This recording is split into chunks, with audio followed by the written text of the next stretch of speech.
कैसे हो आप सभी लोग। आपका स्वागत है आपके अपने YouTube channel GK by PK पे। आज हम पढ़ेंगे बौद्ध धर्म के बारे में। किसके बारे में पढ़ेंगे? बौद्ध धर्म के बारे में। ठीक है, आज हम किसके बारे में पढ़ेंगे? बौद्ध धर्म के बारे में।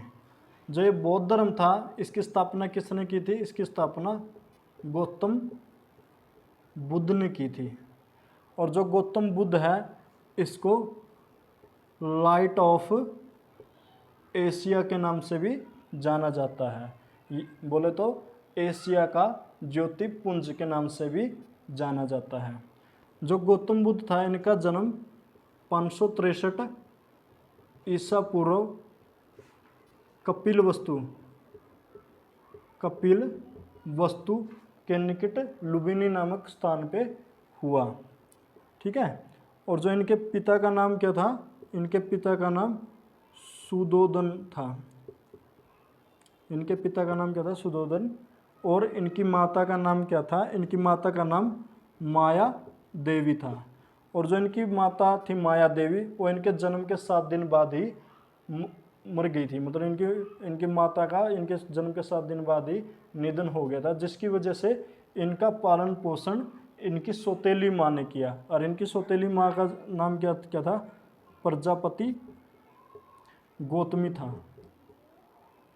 प्रजापति गौतमी था, यानी कि जो इनकी सौतेली माँ प्रजापति गौतमी था, इन्होंने ही इनका पालन पोषण किया था। ठीक है। इनका बचपन का नाम पूछा जाता है कई बार। इनका बचपन का नाम क्या था? इनका बचपन का नाम सिद्धार्थ था। ठीक है। और 16 वर्ष की आयु में गौतम बुद्ध की शादी कर दी जाती है। और इनकी पत्नी का नाम क्या था? इनकी पत्नी का नाम यशोधरा था। इनकी पत्नी का नाम क्या था? यशोधरा था। और इनका एक पुत्र हुआ जिनका नाम क्या था? राहुल था। क्या था? राहुल था। तो एक दिन क्या होता है, जो गौतम बुद्ध होता है, ये कपिल वस्तु की सैर पर निकलता है। तो इसको 4 चीज़ें दिखाई देती है। कौन कौन सी 4 चीज़ें दिखाई देती है? बूढ़ा व्यक्ति, दूसरा बीमार व्यक्ति, तीसरा शव, और चौथा सन्यासी। ठीक है।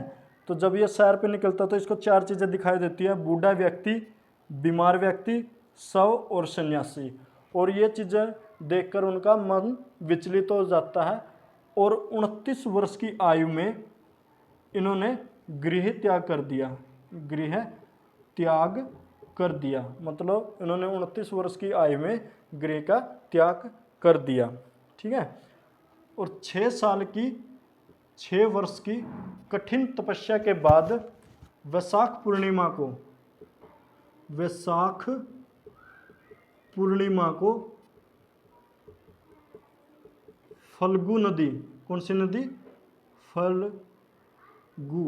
फल्गु नदी के किनारे पीपल वृक्ष कौन सा? पीपल वृक्ष के नीचे इन्होंने ज्ञान की प्राप्ति हुई। क्या हुई? ज्ञान की प्राप्ति हुई। और ज्ञान की प्राप्ति के बाद ये किस नाम से जाने गए? ये बुद्ध के नाम से जाने गए। किस नाम से जाने गए? ये बुद्ध के नाम से जाने गए। और जिस स्थान पे इनको ज्ञान की प्राप्ति हुई, उस स्थान को क्या बोला गया? बोध गया। उस स्थान को क्या बोला गया? बोध गया बोला गया। ठीक है। तो इन्होंने अपना पहला उपदेश कहाँ पे दिया? इन्होंने अपना पहला उपदेश सारनाथ में दिया। किस में दिया? सारनाथ में दिया। और महात्मा बुद्ध ने अपने जो भी उपदेश दिए वो किस भाषा में दिए? वो पाली भाषा में दिए। किस भाषा में दिए? पाली भाषा में दिए। और जो इनका पहला उपदेश था सारनाथ में, वो किस नाम से विख्यात हुआ? महाधर्म चक्र परिवर्तन के नाम से विख्यात हुआ। ठीक है, या धर्म चक्र परिवर्तन के नाम से विख्यात हुआ। ठीक है। बौद्ध धर्म को स्वीकार करने वाले कुछ महत्वपूर्ण राजा कौन कौन से थे? जैसे उदयन, बिंबासार, अशोक, कालाशोक, ये कुछ ऐसे राजा थे जिन्होंने बौद्ध धर्म स्वीकार किया। ठीक है ना। बौद्ध धर्म में भी 3 रत्न हुए हैं। कौन कौन से थे? बुद्ध, धम्म और संघ। ठीक है ना, बुद्ध, धम्म और संघ इसके त्रिरत्न थे। ठीक है। और बौद्ध धर्म में संघ में शामिल होने के लिए कितने वर्ष की आयु होनी चाहिए थी? 15 वर्ष। यानी कि संघ में शामिल होने के लिए कम से कम 15 वर्ष की आयु होना जरूरी था। बौद्ध धर्म में 2 तरह के अनुयायी होते हैं। पहले कौन से होते हैं? जो बौद्ध धर्म का प्रचार करते हैं। एक होता है भिक्षुक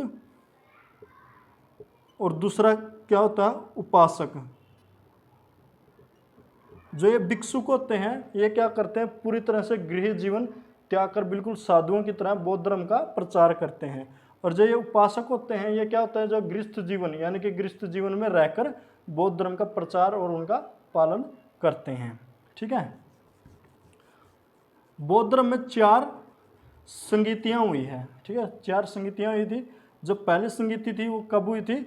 483 ईसा पूर्व। 483 ईसा पूर्व ये हुई थी राजगृह में।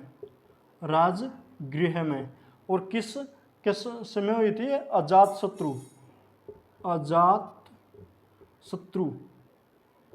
अजात शत्रु थे, एक राजा थे, उनके समय में हुई। दूसरी जो बौद्ध संगीति थी वो कब हुई? 383 ईसा पूर्व में हुई। किस में हुई? 383 ईसा पूर्व में हुई। और ये किसके समय में हुई? काला शोक के समय में हुई। और जो तीसरी बौद्ध संगीति थी वो कब हुई? वो 255 ईसा पूर्व हुई। किसके समय में? अशोक के समय में। किसके समय में? अशोक के समय में। और ये कहाँ पर हुई? पाटलिपुत्र